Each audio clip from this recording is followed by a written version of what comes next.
Sir, ஆ நாளைக்கு பொங்கல் வருதுல்ல, ஆமாம். அதுக்குன்னா இப்போ அதுக்கு ஒரு 3 நாள் லீவ் வேணும். நான் ஊருக்கு போயிட்டு வரலான்னு இருக்கேன். என்னது 3 நாள் லீவா? அதான் வர ஞாயிற்றுக்கிழமை லீவ் வருதுல்ல. சனிக்கிழமை நைட்டு கிளம்பி ஞாயிற்றுக்கிழமை ஒரு நாள் இருந்துட்டு வா. இங்கே நிறைய வேலை இருக்குது. என்னப்பா மேனேஜரே சத்தம் போட்டுட்டு இருக்காரு? ஆ வணக்கம் சார்.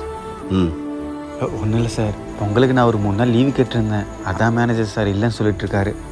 ஓஹோ, சரி ஓகே, போயிட்டு வா. ரொம்ப நன்றிங்க சார். ஆனால் ஒன்று, திங்கக்கிழமை கரெக்ட் டைமுக்கு வேலைக்கு வந்துடணும், புரியுதா? சரிங்க சார்.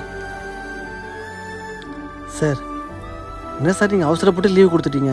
இப்போ தான் ஐடி கம்பெனிலேருந்து 30 சேர் சர்வீஸ் பண்ண சொல்லி கால் வந்துருந்தது. விடுப்பா, தமிழர் திருநாள்ல ஆசைப்பட்டு கேட்குறான், போயிட்டு வரட்டும். அதான் நான் இருக்கேன்ல, இருக்கிற வேலையை பார்த்துக்கலாம்.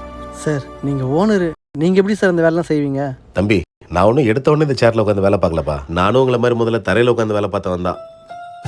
அதனால எல்லாத்தையும் கற்றுக்கிட்டு தான் நான் இந்த இடத்துக்கு வந்திருக்கேன். பார்த்துக்கலாம், சப்போர்ட்டுக்கு நீங்கள் வேற இருக்கீங்கல்ல, போதாதா?